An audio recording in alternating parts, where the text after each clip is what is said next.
Olá a todos, bem-vindos ao Coffee Paste. Eu sou o Pedro Mendes e a minha convidada de hoje é a Catarina Saraiva, que é a curadora do Festival Verão Azul, que acontece em Lagos, Lolé e Faro entre os dias 4 e 20 de novembro.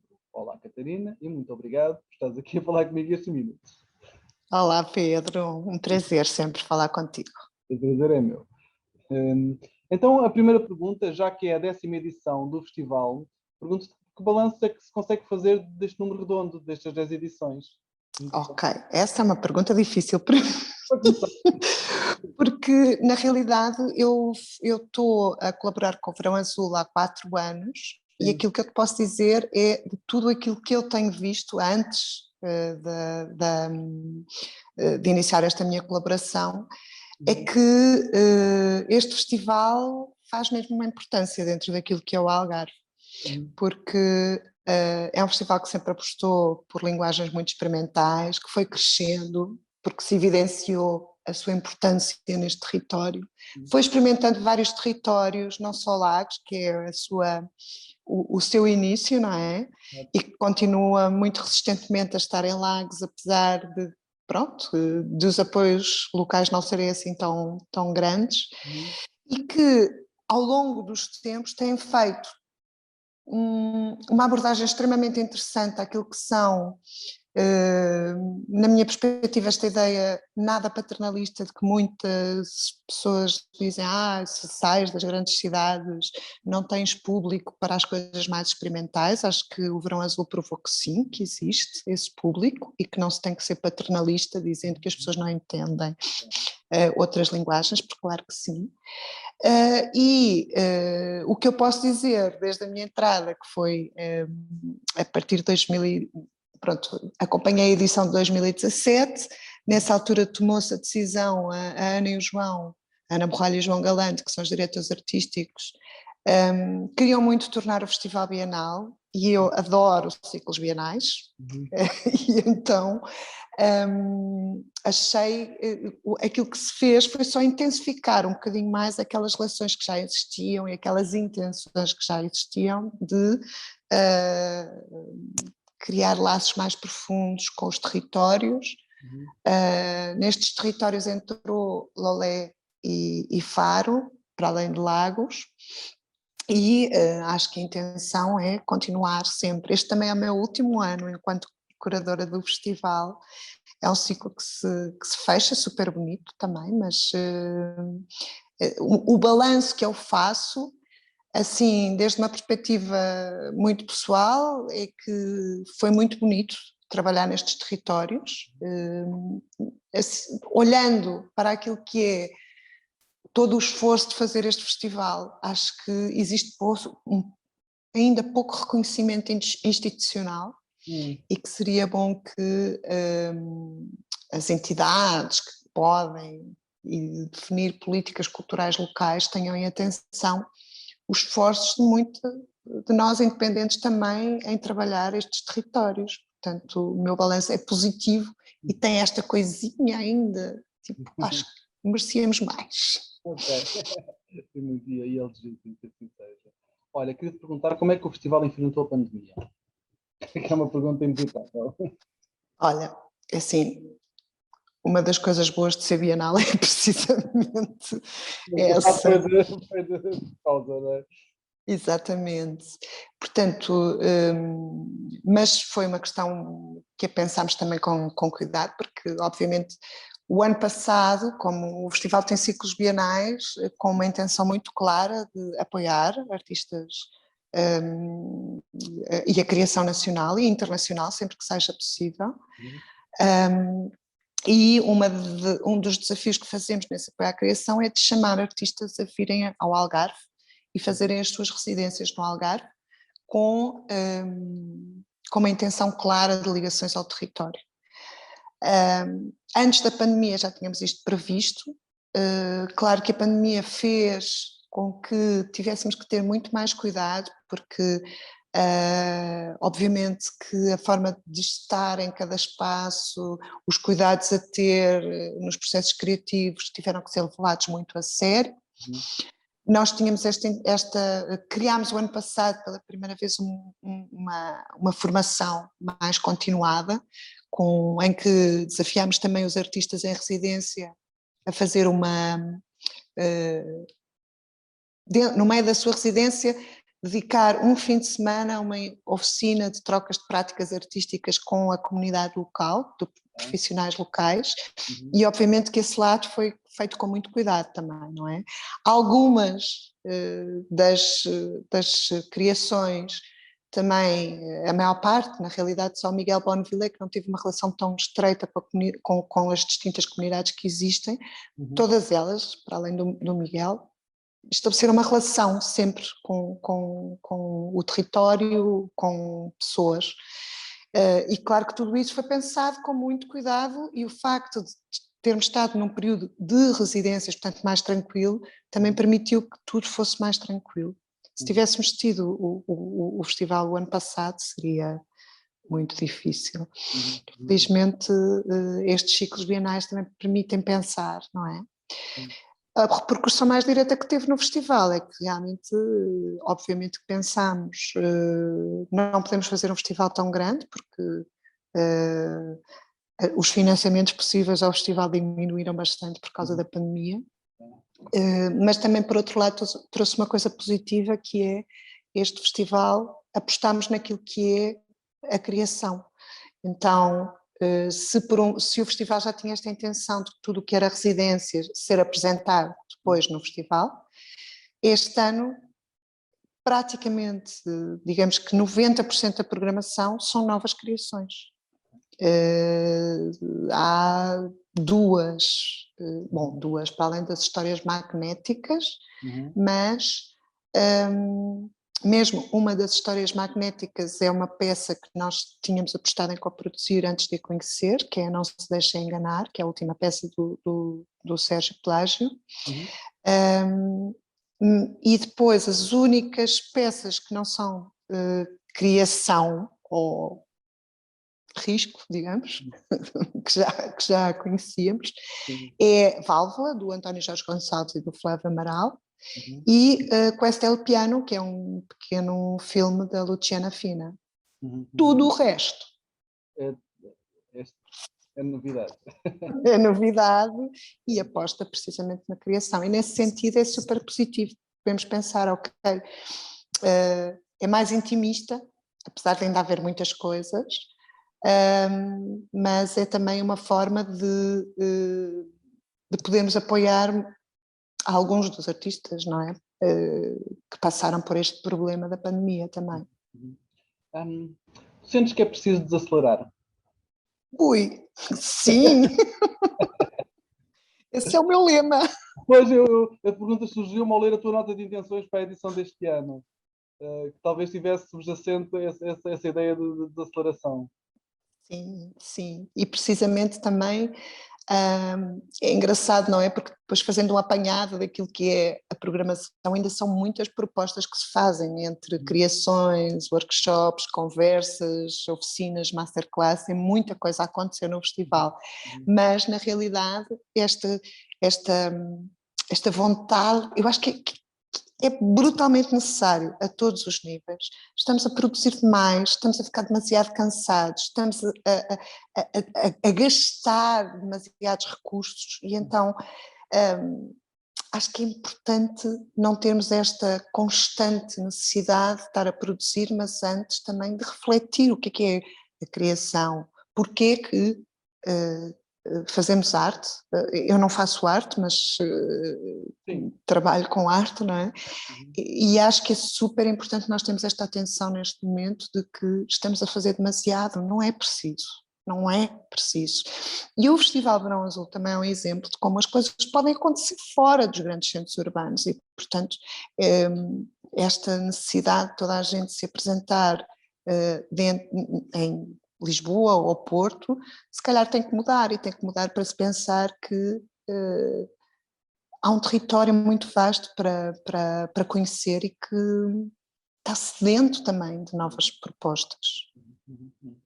E, portanto, desacelerando, é possível circular com muito mais tranquilamente. Então, agora que vem a rede do Cineteatro está aí. É aproveitar. É aproveitar. Exato. Catarina, que palavras-chave dirias que caracterizam a edição 2021? Consegues identificar alguma? Qual é a palavra-chave? Estamos prestes a explodir. Para explodir.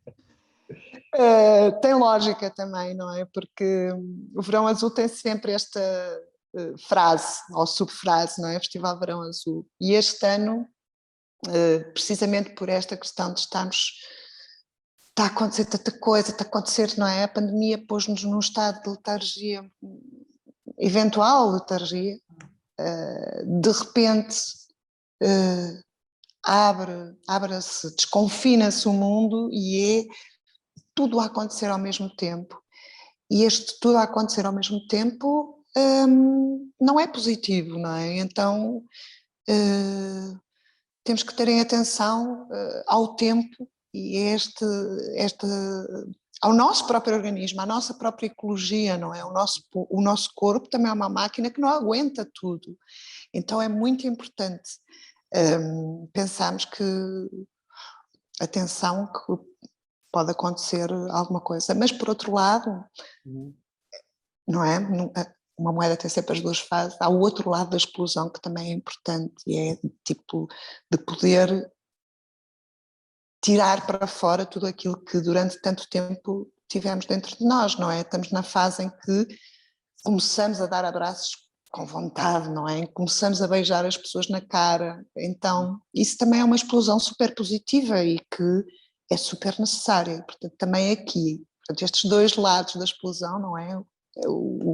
A frase, este também é uma frase, é uma onomatopeia, é tic-tac, tic-tac, precisamente por isso. Pensemos nisso, por favor. Pensemos. Esta pergunta é a tal pergunta ingrata que eu preciso fazer, mas não gosto muito de fazer, já falaste de alguns espetáculos que vão acontecer, de alguns eventos, se queres destacar duas ou três coisas, ou o princípio e o fim, ou o meio, desta programação vasta. Olha, é assim, é difícil mesmo, porque é sempre com muito carinho que nós fazemos a programação, mas vamos lá fazer assim uma passagem e depois as pessoas que vão ver, porque há muito mais coisas a pesquisar nesta programação. Vamos começar com a abertura do festival, que é uma exposição, é a exposição que se chama Faroeste, da Poliana Valente Pimentel, e que resulta precisamente de uma residência que ela fez o ano passado e de um desafio que lançámos para trabalhar sobre a questão do entre. Queríamos convidar alguém a trabalhar aquelas regiões que não estão nem entre Faro nem entre Lolé, que são os terrenos vazios, não é?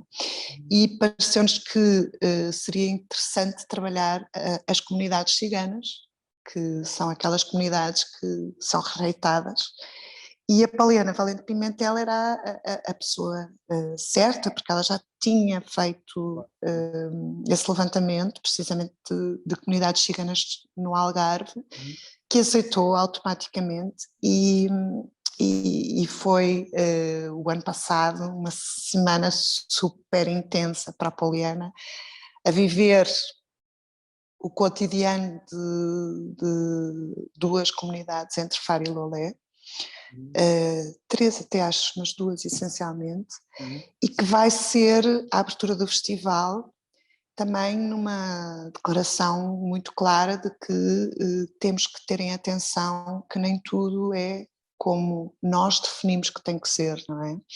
E a Poliana faz uma apresentação super afetuosa daquilo que é um modo de viver, não é?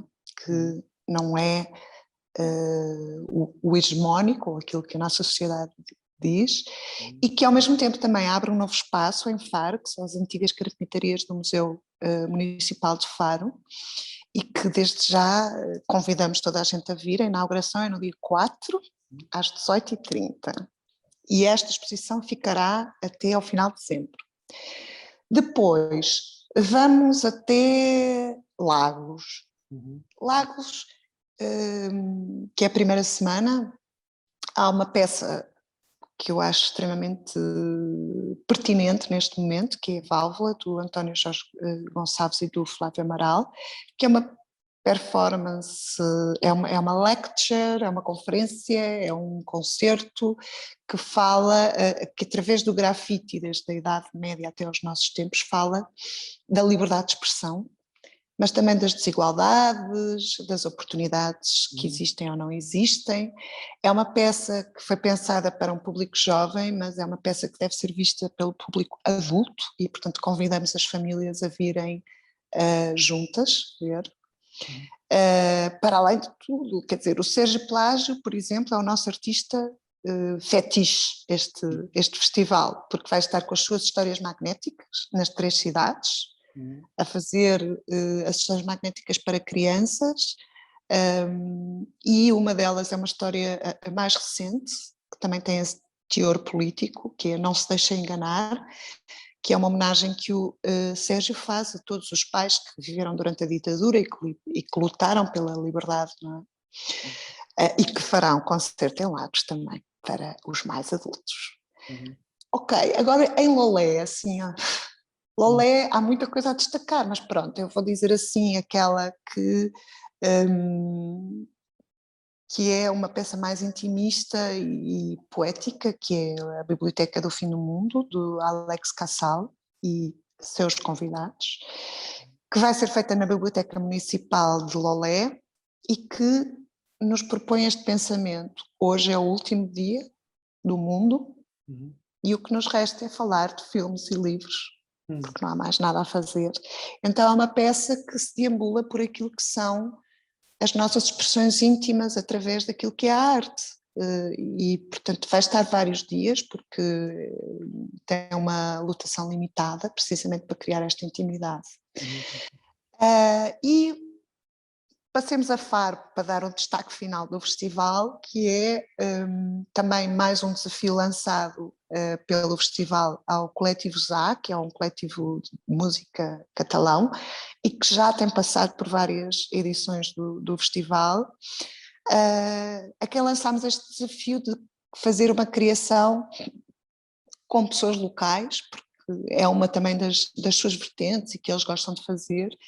E eles fizeram-nos uma proposta que eu creio que vai ser uma coisa super divertida e que é, olhando para aquilo que é o território e das residências que eles fizeram para este processo de criação, fazem-nos a proposta, este território tão consumido pelo turismo, tão modificado, não é? O antropoceno está super visível aqui. Eles fazem-nos esta proposta de olhar para aquilo que são as profissões de hoje e os cantos que essas profissões têm que fazer, têm que ter. Portanto, é uma paródia a partir de bases muito interessantes, que é, antigamente existiam os cânticos do trabalho, não é? Quais seriam os cânticos do trabalho atuais e quais são as profissões atuais que têm esses cânticos de trabalho? Portanto, é um percurso que vai passar por vários pontos, desde supermercados a teatro, e não digo mais porque é muita surpresa pelo meio, e que será no dia 20 em Faro. Pelo meio há muito mais coisas e muito interessantes, digo já, pelo que eu convido a irem à nossa página. Não tem dúvida nenhuma. Eu depois deixo o link para a página no artigo que vamos publicar com a entrevista. Eu aqui tinha uma pergunta para te fazer, mas dado que é o teu último ano como curadora, não sei se poderás responder, mas eu vou fazer na mesma. Que é, se é a intenção do festival passar a abranger novos territórios? Ou se querem estabilizar Olha, é sempre a intenção, tem sido essa também, pensado também comigo, e eu acho que é essa a vontade. Ou mesmo de fechar-se alguns territórios, caso eles não estejam tão interessados em fazer este investimento. Mas sim, quer dizer, sempre tentámos fazer ligações com outras cidades, e esse também é um esforço que eu creio que o Verão Azul vai continuar, porque eu deixo em aberto para depois a Ana e o João dizerem quem são quem é a nova equipa de curadoria, mas o Algarve é muito diferente, não é? Barlavento e Sotavento são duas culturas diferentes e nós ainda não chegamos, ainda há assim mais perto da fronteira coisas a fazer e que poderiam ser feitas. A questão é precisamente também encontrar parceiros, porque isso é super importante, porque apesar de tudo, a Casa Branca é uma estrutura independente, faz um investimento grande no Verão Azul, mas é preciso também, o festival também precisa de ter as suas parcerias e só pode funcionar com essas parcerias também locais e territoriais. E também internacionais, porque o ano passado tentámos fazer um projeto internacional a nível europeu, por pouco não conseguimos o financiamento, mas acho que é um percurso também que o Verão Azul pode, e sei que quer fazer no futuro. O que desejas para as artes em 2022? O que eu desejo para as artes? Produzam menos. Pensem mais. O que é que significa ser artista? O que é que significa ser um profissional das artes? E como é que as artes se devem relacionar com aquilo que é o meio onde se inserem? Acho que é muito importante este pensamento. Ser mais autocrítico e ter mais consciência do seu próprio valor. Catarina, muito obrigado. Mais uma vez foi um gosto enorme falar contigo estes minutos. Também, Pedro, obrigada.